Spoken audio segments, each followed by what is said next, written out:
Aujourd'hui, c'est le deuxième épisode de Je partage. Le but, il n'y en a pas, hormis de marcher avec un artiste et de se raconter nos vies. Aujourd'hui, mon invité est Andrea Catozzi. C'est un artiste, danseur, acrobate, musicien. Il a commencé très jeune à faire de la capoeira dans le sud de la France avant de se lancer à 18 ans dans le milieu du spectacle vivant. Moi, je l'ai rencontré en 2012. Il est un personnage essentiel de mon histoire. Il s'agit de la première personne que j'ai filmée.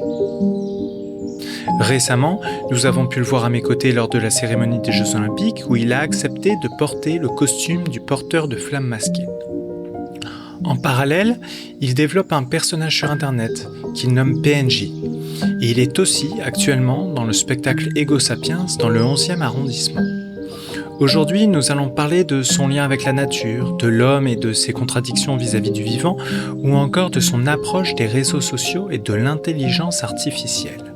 Alors installez-vous confortablement dans un canapé et découvrons ensemble qui il est. Pour cet épisode, on se retrouve encore une fois au Bois de Vincennes et le but, c'est de retrouver Andrea et de marcher avec lui.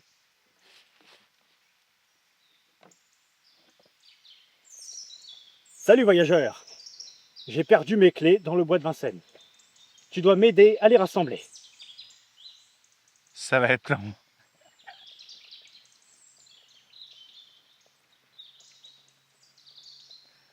JPP. Ah, est-ce que tu veux que je t'amène vraiment dans l'endroit secret où j'ai perdu mes clés? T'as perdu tes clés au Bois de Vincennes? Non, j'ai pas vraiment perdu mes clés, heureusement. Je crois pas. J'espère pas. Mais non. Mais tu les as perdus quand? Je les ai perdus là. Donc si Là, ça se trouve, à la fin de cette vidéo, on retrouve les clés quoi. Voilà, c'est le but, c'est la quête. C'est la quête secondaire de cette vidéo. Du PNJ. Voilà. Ça vient d'où le PNJ? Et c'est par là-bas. Waouh, ça vient de très loin. Parce que aussi loin que je me rappelle, en fait j'ai même retrouvé des images il n'y a pas très longtemps, des archives où je crois que je devais, en tout cas j'étais ado ou très très jeune adulte et où je marchais contre un mur. Ok. Donc ça doit remonter, en fait c'est le délire de marcher contre un mur qui remonte à très loin parce que j'ai toujours adoré les jeux vidéo, comme tu sais, et puis ça m'a toujours même inspiré dans ce que je fais dans le mouvement et tout, et y compris là-dedans, même dans les choses un peu parfois plus burlesques et cartoonesques.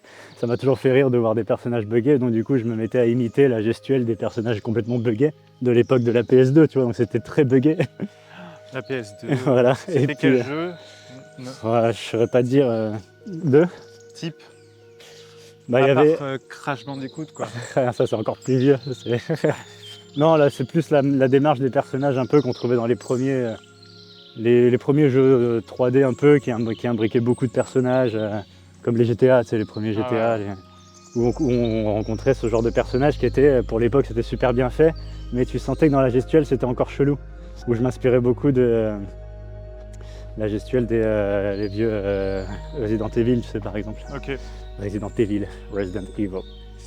Et tu vois, vous avez cette gestuelle un peu bizarre où quand le personnage bouge, il bouge. Quand il bouge pas, il est complètement à l'arrêt. Quand il tourne, il marche. Alors qu'il tourne, enfin, tu vois, c'est tout ce genre de gestuelle que je m'amusais à reproduire un peu. Il n'y a pas très très longtemps, il y a quelques années, à force de le faire, un copain, Simon en question, que tu connais très bien aussi. Ouais, Simon Noguera. En fait, on travaille ensemble et puis ça me faisait marrer. Et puis à un moment donné, il me dit viens, vas-y, on fait.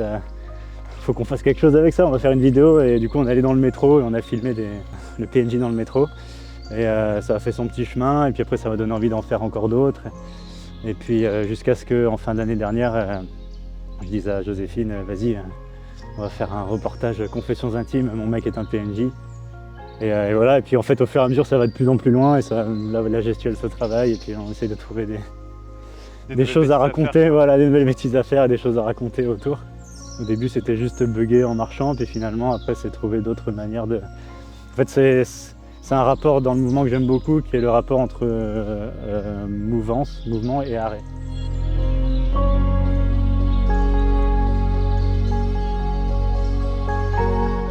C'est marrant parce que tu es à la fois quelqu'un qui utilise beaucoup le monde de la technologie, notamment tu vois, les jeux vidéo, là tu le disais, le rapport au corps aussi en lien avec ça. Et en même temps, tu es très lié à la nature, à la sauvegarde de l'environnement, à tout ce qui est complètement opposable à ça. Comment tu trouves ton équilibre là-dedans? De toute façon, je pense que c'est vital de trouver un équilibre pour tout le monde, parce que quoi que soient nos convictions et nos vies, parce qu'en fait, on est constitué de contradictions et de paradoxes déjà. Déjà, mon rapport à la nature, effectivement, est très fort parce que j'ai grandi dans la nature. Enfin, j'ai grandi vraiment dans la campagne, au bord de mer, dans le sud, vers Fréjus, Saint-Raphaël. Je me suis construit là-bas, ça me paraissait impensable de vivre dans un endroit comme Paris à l'époque. Et puis la vie a fait que je suis venu à Paris. J'ai fini par venir m'installer ici et pour commencer à vivre un peu de cette passion. Parce qu'impossible de le faire à Saint-Raphaël? Pas que c'était impossible, mais différent. Tu vois, il y a eu des années où j'ai arrêté de vivre à Paris, où je suis reparti un peu dans le sud, puis je suis revenu. C'est vrai qu'il y a quand même beaucoup de choses qui se passent ici. Il y a une effervescence ici. Il y a une mouvance, on va partir à gauche. Ouais. Plus simple aussi de rencontrer des gens. Ouais, voilà, il y a une effervescence culturelle. Enfin, la première fois que je suis venu à Paris, je me suis mis à rencontrer tout à coup tout un tas d'autres acrobates, des danseurs, des gens de tous horizons, de toutes disciplines artistiques, que j'avais pas forcément l'occasion de rencontrer à ce point-là, en si grand nombre. Et avec autant de diversité dans le sud, et forcément ça m'a mis des étoiles dans les yeux, et en fait ça m'a très vite conquis. Je me suis très vite pris au jeu de m'installer ici et puis d'essayer de faire mon trou ici. Mais assez rapidement j'ai eu besoin de trouver un équilibre, c'est pour ça que je vis proche d'ici, tu vois, de trouver cet équilibre, de garder ce contact, ce rapport un peu à la nature, parce que sinon sans ça c'est trop dur. Et aujourd'hui j'ai toujours un pied à terre dans le sud et j'essaye d'y aller régulièrement, parce que ce besoin de nature il est trop important, trop vital pour moi. Vraiment c'est ce qui me galvanise, c'est ce qui me donne envie même de m'entraîner dans ce que je fais. Si je suis constamment ici, petit à petit je le sens, je commence à m'entraîner de moins en moins, parce que j'aime pas trop aller dans les salles, j'aime bien être dehors. D'où le bois de Vincennes. D'où le bois de Vincennes. Et dès que je suis dans le sud, c'est fou, je retrouve tout de suite ce truc d'avoir tout le temps envie de sauter, de toujours tout le temps envie de faire des trucs. Et après le rapport avec la technologie, les jeux vidéo, tout ça, les jeux vidéo c'est simple, c'est comme le cinéma, je le mets vraiment dans le même panier que le cinéma ou les films d'arts martiaux. C'est tout un tas de choses qui m'ont bercé quand j'étais ado et puis en fait qui me donnaient envie de m'entraîner. Ça peut paraître étrange, mais il y a beaucoup de jeux auxquels je jouais. En fait c'était pour m'inspirer et puis sortir dans le jardin après et puis essayer de faire pareil que le prince de Perse par exemple. Tu dis prince de Perse? Le prince de Perse, le Prince of Persia. C'est le premier jeu auquel j'ai joué. Ouais. Je suis pas un gros gamer, mais c'est vraiment le premier jeu auquel j'ai joué. Le mode parcours et tout. Ouais, c'est clair. Mais c'est surtout que il y avait ce truc. Mes parents avaient un Mac, je crois, ou peut-être un PC, mais genre dans les tout premiers ordinateurs. Et il y avait ce jeu de Prince of Persia en 2D. Ouais. Impossible à faire. Impossible, ouais, à l'ancienne. Où très vite, ma mère m'a dit, c'est quand même un peu violent, non?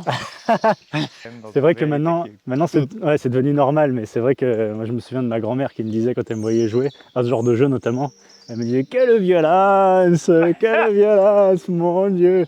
Tu crois que c'est qui ces gens-là? J+A. Ah bah c'est John et Hélène. Et Hélène, voilà. Et Hélène. On vous salue. John et Hélène.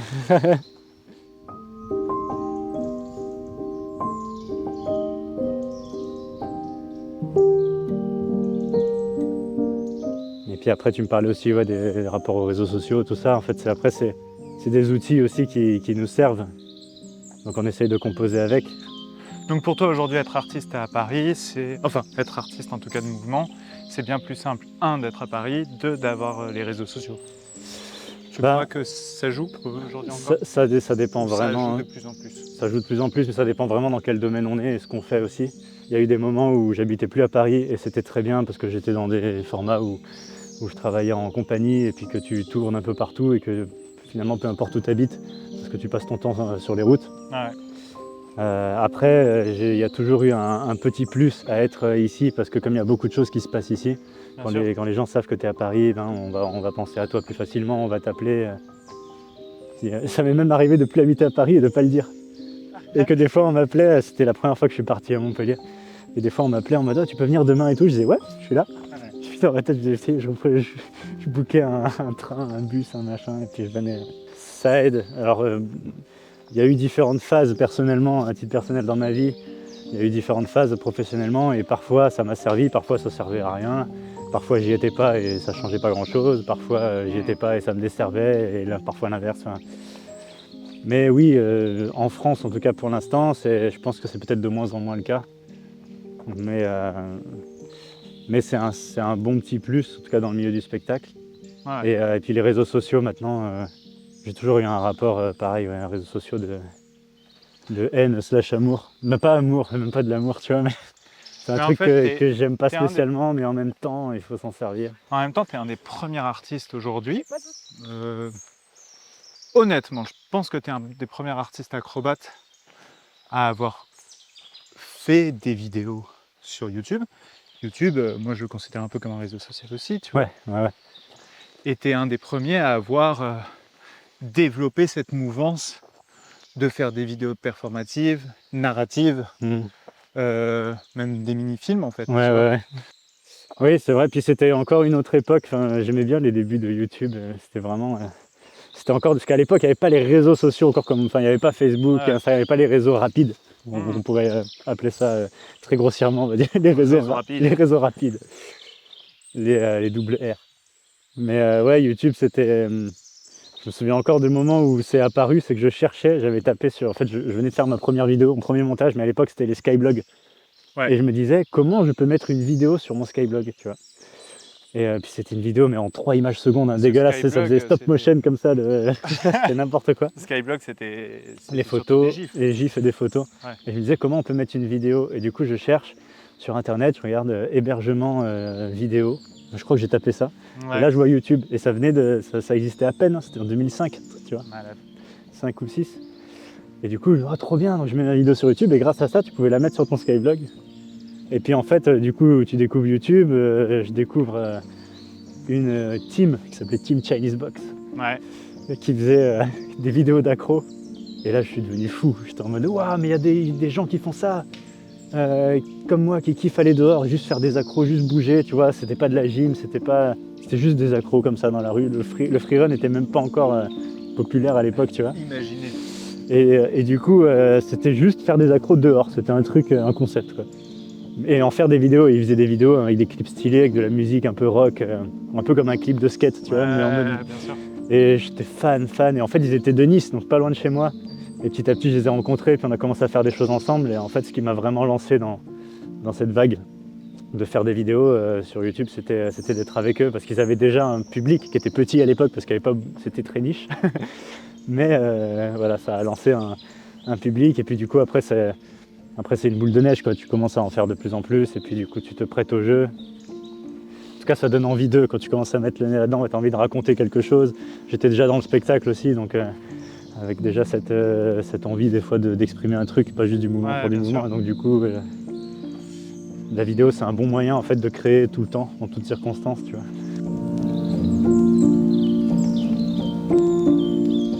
C'est quoi le plus beau souvenir de spectacle que tu as eu? Il y a des choses qui viennent dans ma tête, mais qui sont très différentes, qui n'ont rien à voir. Allez, rapidement. Rapidement, forcément, dernièrement, forcément. Je ne peux pas ne pas mentionner le personnage masqué des JO, parce que c'était un moment lunaire aussi, quoi. Bourré d'adrénaline, d'instant présent, quoi. Et ce moment, c'était fantastique. Je me souviens quand c'est fini. Moi, j'ai vraiment cette image, et je t'en ai reparlé plusieurs fois. Et on a la vidéo de quand on est sur le pont tous les deux, là, et qu'on marche dans le silence. Il n'y a plus personne. Il n'y a plus personne, il n'y a plus rien. Et tu te dis, mais qu'est-ce qu'on vient de vivre, quoi. C'était lunaire. Ce moment-là, c'était fou. Donc ça, c'était un des récents moments les plus forts, tu vois. Après là, la pièce qu'on est en train de créer, qu'on a créée avec Joséphine, qu'on commence à jouer, pareil, c'est un moment fort parce que c'est depuis longtemps mon premier bébé vraiment écrit, mis en scène, tout de A à Z qu'on a fait ensemble. Donc ça, c'est pareil, c'est fort aussi. Le spectacle, je dis toujours, qui m'a donné le plus d'adrénaline, tu vois, c'est même pas les télés, il y a eu des incroyables talents, il y a des trucs comme ça, à adrénaline forte. Mais en fait, ce qui m'a le plus peut-être stressé, je dirais, ça avait été le mariage de ma maman. Ah ouais? Elle s'était mariée quand elle avait... C'était quand? C'était en 2014. Ouais. Donc elle s'est remariée à ce moment-là.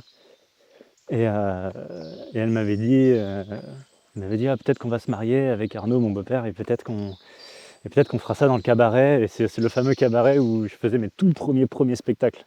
Ok. Tout premier, tu vois, enfin un peu mes premiers spectacles rémunérés, quoi. Et je lui avais dit, si tu fais ça, je monterai un petit show, tu vois. Et un jour, elle me dit, j'étais en tournée avec TAP en Angleterre, et elle me dit, bon, on va se marier, c'est sûr, tu vois. Et là, je commence à me dire, bon, il faut que je crée un truc et tout. Donc en pleine tournée, j'essaye de penser à quelque chose, de créer un petit spectacle et tout. Et puis après, le jour J, en fait, il te dit tellement, c'est ta maman, c'est son mariage, il faut que ce soit tellement parfait. J'ai forcément, c'est sûr, j'ai dû sur le coup me dire, oh putain, j'aurais pu faire tellement mieux. Certainement, si on va prendre à gauche, c'est certain. Mais non, globalement, c'était que de l'amour. Et ma maman était toute émue et trop contente. Mais tu vois, je crois que ça m'a plus marqué ça. Il y avait 50 personnes dans la salle et que c'était pour ta maman, tu vois, qui se marie et tout. À l'écouter, j'entends l'importance de faire des choses parce qu'elles ont du sens. Qu'il ne s'agit pas seulement de mouvements, mais aussi de sentiments. Je lui demande alors de m'expliquer sincèrement pourquoi il a créé ce nouveau spectacle, Ego Sapiens.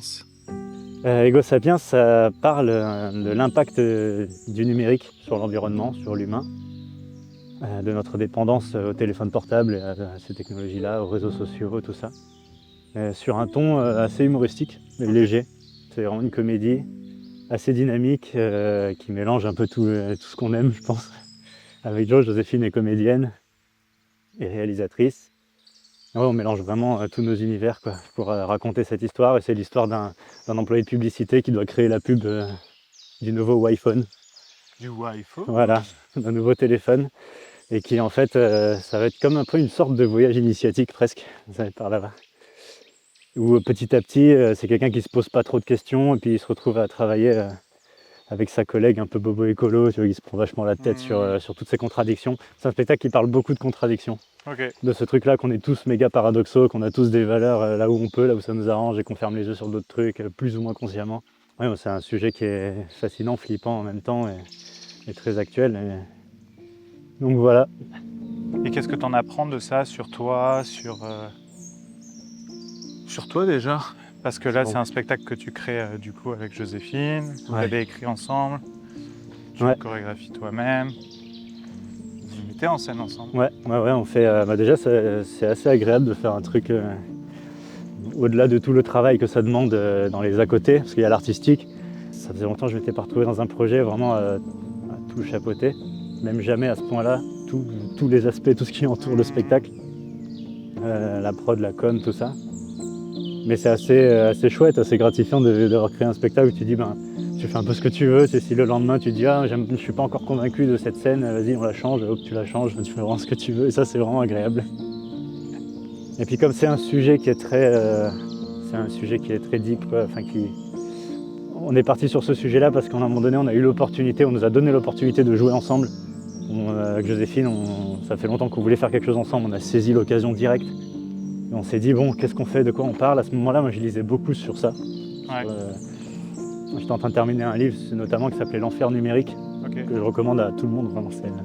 J'ai lu aussi Vallée du Silicium, qui est le dernier le dernier livre de Damasio. Il y a une petite nouvelle à la fin, mais c'est essentiellement des essais qui parlent de ça, de où est-ce qu'on est en train d'aller, quoi.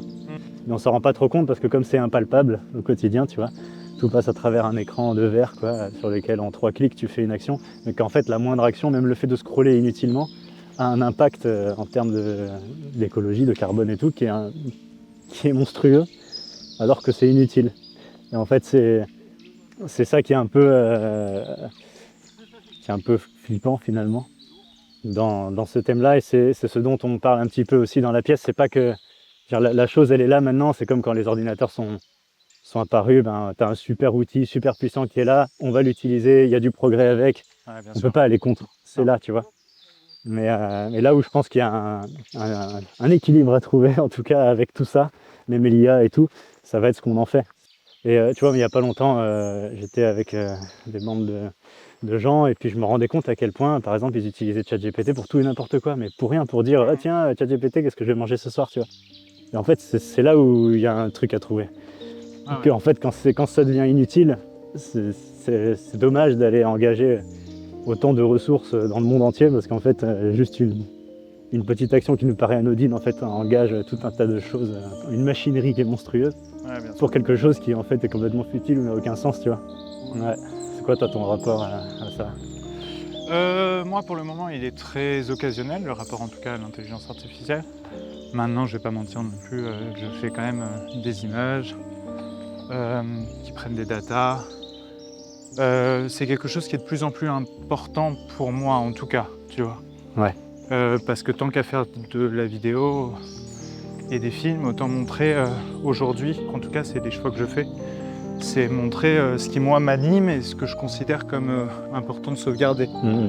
Que ce soit partager des artistes qui ont des choses à raconter, parce que voilà, je me sens en tout cas connecté à ça, Yes. ou partager de la nature, parce que je pense que c'est important de la comprendre, de la préserver et de Ouais. mieux la concevoir.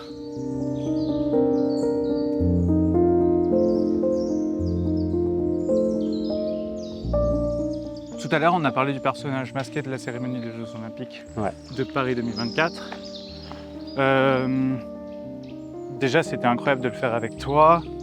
C'était incroyable de partager ça ensemble, que ce soit le jour J ou même en amont sur l'écriture chorégraphique et sur tout ce qu'on en a fait, quoi. T'as reçu un message hier, Ouais. Hier, c'est clair. vis-à-vis de ça. Quel est le message? Et dans le message que tu m'envoies, tu me dis ça m'émeut. Ouais. Pourquoi ça t'émeut? Alors quel est le message? Hier j'ai reçu un mail de nulle part quoi, vraiment d'une dame qui me dit bonjour, je viens de faire l'acquisition aux enchères du costume du personnage masqué, du porteur de flamme masqué. J'ai vu une étiquette dans le costume où il y a marqué Andrea. J'ai fait ma petite recherche, j'en ai déduit que c'était vous. Déjà belle déduction. Ouais, j'aimerais savoir déjà sur quel était votre moment, quel était le passage. Donc du coup je lui ai répondu, c'était la passerelle de Billy, le fameux, on était ensemble à la passerelle de Billy, Sous la pluie. sous la pluie avec Philippe Catherine nus. Et du coup, et puis qu'elle me disait, est-ce que vous pourriez m'envoyer un petit truc, une photo, une petite dédicace pour compléter ma collection. En fait non, ce qui m'a ému, c'est que peut-être je m'étais un peu posé la question par moment, j'y pensais plus ces derniers temps, mais je me disais qu'est-ce que va devenir ce personnage, qu'est-ce que va devenir ce costume, tout ça. Et là en fait, je sais pas, il y a eu un truc, je me suis dit waouh, il a un foyer, il est chez quelqu'un. C'est-à-dire que ce truc qui a été qui a participé à ce moment fou, qui a vécu ça en fait, ce moment un peu hors du temps. Et là aujourd'hui se retrouve chez quelqu'un et peut-être que ça va se retrouver encore chez quelqu'un derrière, ça va peut-être se passer de main en main ou dans leur famille ou je sais pas. Je saurais pas trop expliquer pourquoi, mais je sais pas, ça m'a. C'est juste dans cette chose toute simple que ça m'a touché, ému quoi, comme si le personnage voyage quoi. Et puis que le personnage était tellement agréable à incarner en termes de costume, le travail sur le costume était fantastique, vraiment. C'était si agréable à porter.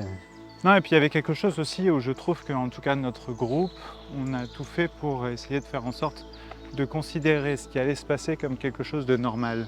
Ouais. Oui, c'est vrai, parce que tu vois, je me disais même pas en y allant, vas-y, il y a 1 milliard de personnes qui regardent et tout, je pensais même pas, je pensais qu'à une chose c'était la pluie, perso, le moment J, je pensais qu'à une chose c'était ne lâche pas la torche, qui était devenue une savonnette avec l'eau. Mais c'est vrai que, ouais, on s'était pas monté le cabochon à se dire, on s'était pas mis la pression, voilà, il y avait pas, c'est vrai que c'était un peu à la cool, puis aussi parce qu'on était entre copains. Et qu'il y avait quelque chose d'assez beau là-dedans. Ouais, c'était beau et puis ouais, puis j'étais avec toi, c'est cool.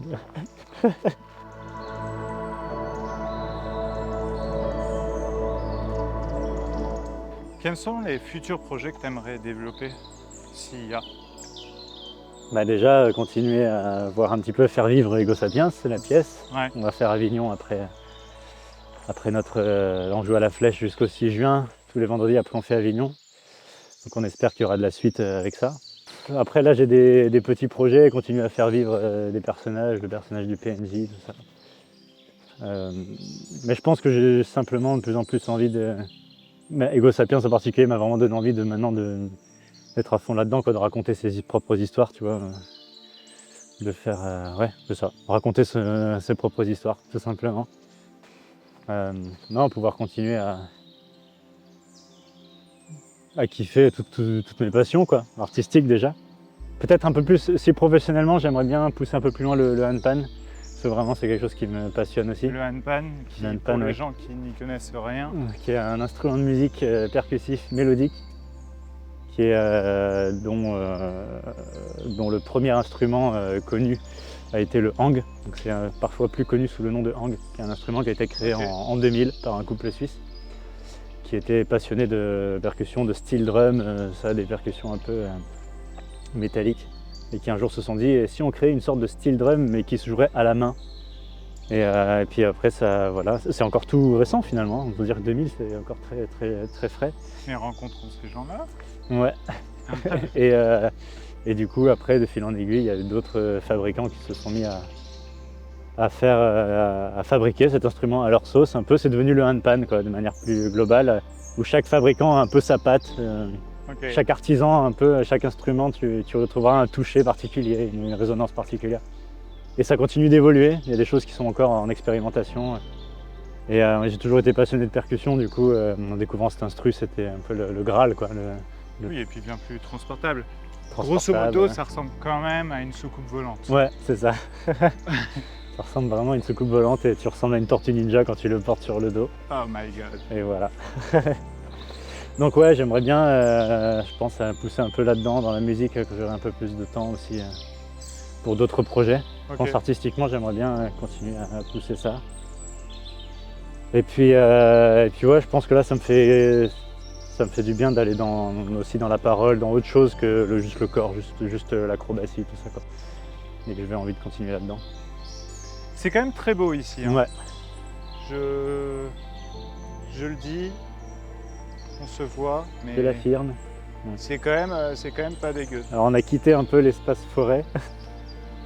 D'ailleurs, peut-être qu'on pourrait faire demi-tour parce qu'après on commence à... Ouais. Est-ce qu'on est passé devant l'endroit où tu as perdu tes clés? Non, mais bon, tant pis, hein, je les retrouverai pas et puis voilà.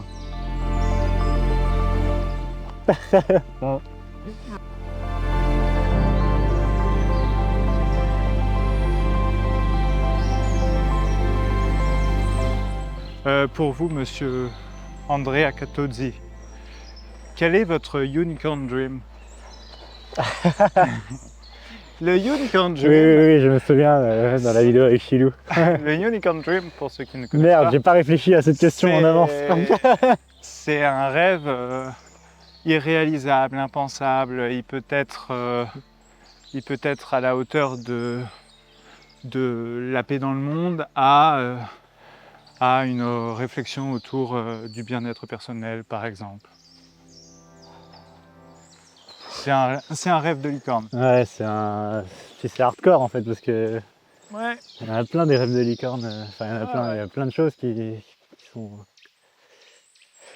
à la fois utopiques et qui seraient belles, quoi. J'espère que tu vas un peu cutter parce que là, ça va être long. Je vais attendre là dans le champ. Vas-y. Moi, je réfléchis. Attends, je me mets en position de. Tu arrives pour me le dire? De penseur de Rodin. Ok.